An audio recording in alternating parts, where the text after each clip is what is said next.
নমস্কার বন্ধুরা, অর্পিতাস গার্ডেনে তোমাদের সবাইকে স্বাগত। এই বর্তমান সময়ে প্রায় বেশিরভাগ মানুষই আমরা বিভিন্ন রোগে আক্রান্ত। ডায়াবেটিস, হার্টের সমস্যা, সর্দি কাশি, হঠাৎ করে হাত পা ফুলে যাওয়া, যে কোনো রোগই হতে পারে। এই রকম বিভিন্ন রোগ থেকে নিরাময়ের জন্য এই গাছটির গুরুত্ব কিন্তু অনেক। আজকে আমার এই গাছ সংক্রান্ত ভিডিওটা যদি তোমাদের ভালো লাগে তাহলে কিন্তু অবশ্যই একটা লাইক, কমেন্ট আর শেয়ার করে দিও। আর আমার চ্যানেলে যদি নতুন হয়ে থাকো তাহলে কিন্তু অবশ্যই আমার চ্যানেলটা সাবস্ক্রাইব করে আমার পাশে থেকো। দেখো, অনেকের কাছে কিন্তু এই গাছটা একটা পরিচিত গাছ, কিন্তু আবার অনেকের কাছে গাছটা কিন্তু সেইভাবে পরিচিত নয়। এই গাছটার নাম তেলাকুচু গাছ। এই গাছটা একটা লতানো বহু বর্ষজীবী গাছ। বহু বর্ষজীবী মানে এই গাছটা কিন্তু দীর্ঘদিন বেঁচে থাকে, অনেক বছর বেঁচে থাকে। গাছটা বছরের সব সময়ই পাওয়া যায়, কিন্তু বর্ষাকালে বৃষ্টির জলে খুব সহজেই কোনো যত্ন, কোনো পরিচর্যা ছাড়াই যে কোনো জায়গায় এই গাছ বেড়ে ওঠে। এই গাছ কিন্তু আমরা খুব যত্ন করে যে আমাদের টবে বা আমাদের মাটিতে গাছটাকে প্রতিস্থাপন করি সেরকম কিন্তু নয়। গাছটা আগাছার মতো যে কোনো জায়গায় কিন্তু বেড়ে ওঠে। আর লতানো গাছ হওয়ার জন্য যে কোনো কিছুকে অবলম্বন করে এই গাছ তার ডালপালা বিস্তার করে। এই গাছের পাতাগুলো দেখো, খুব নরম আর পঞ্চভুজ, আর হচ্ছে খুব সবুজ এই গাছের পাতাগুলো। এই গাছের ফুলগুলো সাদা রঙের, আর এই ফুল থেকে যে ফলগুলো হয় দেখতে একদম পটলের মতো। দেখো, যখন কাঁচা থাকে ফলগুলো তখন কিন্তু সবুজ রঙের হয়, আর ঠিক এরকম পটলের মতো দেখতে হয়, কিন্তু এই ফলগুলো পাকার পর কিন্তু এরকম লাল হয়ে যায়। দেখো, এগুলো কিন্তু সুন্দর লাল হয়ে গেছে কিছু ফল। এই ফলগুলো কিন্তু পাখির খাবার। পাখি, পোকামাকড় এরা কিন্তু এই ফলগুলো খায়। দেখো, এবার আসি এই গাছটার উপকারিতা সম্বন্ধে। প্রথমেই তোমাদের বললাম এই গাছটা কিন্তু আমাদের বিভিন্ন রোগের থেকে আমাদের নিরাময় করে।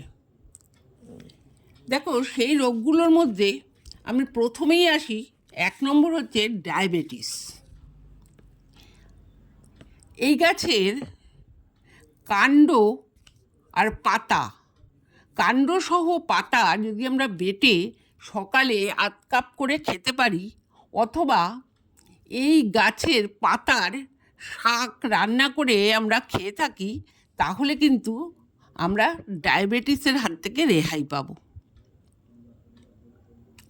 দ্বিতীয় হচ্ছে জন্ডিস। এই তেলাকুচা গাছের মূল আমরা যদি বেটে রস করে 1 কাপ সকালে খেতে পারি, তাহলে কিন্তু জন্ডিস থেকে আমরা রেহাই পাব।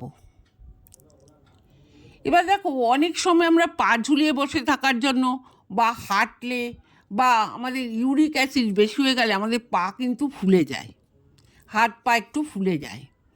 সেই হাত পা ফোলা কম করার জন্য বা হাত পা যাতে না ফোলে তার জন্য আমরা এই তেলাকুচো গাছের মূল আর পাতা বেটে 3 থেকে 4 চামচ আমরা প্রতিদিন যদি সকালে আর বিকেলে খেতে পারি, তাহলে কিন্তু এই সমস্যা থেকে আমরা মুক্ত হতে পারি। এবার আসি 4 নম্বর, শ্বাসকষ্ট। আমাদের অনেক সময় বুকে কফ বসে গেলে বা ঠান্ডা লাগলে বা অন্য কারণেও শ্বাসকষ্ট হয়। এই শ্বাসকষ্ট হলে আমরা যদি এই তেলাকুচো গাছের মূল আর পাতা একসাথে বেটে রস তৈরি করে একটু হালকা গরম করে 3 থেকে 4 চামচ প্রতিদিন সকালে আর বিকেলে খেতে পারি, তাহলে কিন্তু আমরা এই শ্বাসকষ্ট থেকে রেহাই পেতে পারি। আমাদের শ্বাসকষ্ট কিন্তু কমে যাবে। এবার দেখো, আমাদের অনেক সময় কাশি হয়, কিছুতেই সেই কাশি কমতে চায় না। সেই সময় আমরা যদি এই তেলাকুচোর পাতার মূল আর পাতা বেটে ঠিক হালকা করে গরম করে 8 চামচ মধু মিশিয়ে তার সাথে 3 থেকে 4 চামচ করে রোজ সকালে এবং বিকালে খেতে পারি, আমাদের কিন্তু সেই কাশি থেকে উপশম পাবো। আমাদের অনেক সময় শ্লেষ্মা থেকে জ্বর হয়, সেই জ্বর থেকে আমরা রেহাই পাওয়ার জন্য 3 থেকে 4 চামচ যদি এই তেলাকুচো পাতার রস, পাতাটাকে আমরা বেটে নিয়ে রস করে হালকা গরম করে সকালেও বিকেলে খেতে পারি, তাহলে কিন্তু আমরা এই শ্লেষ্মা বা জ্বরের হাত থেকেও রেহাই পেতে পারি। এবার আসি 7 নম্বর, আমাশয়। আমাদের এই আমাশয় থেকে রক্ষা পাওয়ার জন্য আমরা এই তেলাকুচো পাতার মূল আর পাতার রস 3 থেকে 4 চামচ সকালে এবং বিকেলে 7 দিন যদি খেতে পারি, আমাদের কিন্তু আমাশা ঠিক হয়ে যাবে। এবার আসি 8 নম্বর। আমাদের অনেক সময়ই খাওয়াতে অরুচি হয়, সেই অরুচি নিরাময়ের জন্য আমরা এই তেলাকুচো পাতার শাক রান্না করে তার সাথে একটু ঘি মিশিয়ে আমরা ভাতের সাথে যদি খাই, তাহলে কিন্তু আমাদের অরুচি নামক যে রোগটা, এটা কিন্তু কমে যাবে। সুতরাং বুঝতেই পারছো, এই তেলাকুচো কিন্তু একটা অবহেলিত গাছ। এটার কোনো পরিচর্যা বা যত্ন আমরা কেউই সেইভাবে করি না, কিন্তু এই গাছটার উপকারিতা অপরিসীম। আজকে আমার ভিডিওটা এই পর্যন্তই। তোমরা সবাই ভালো থেকো, সুস্থ থেকো।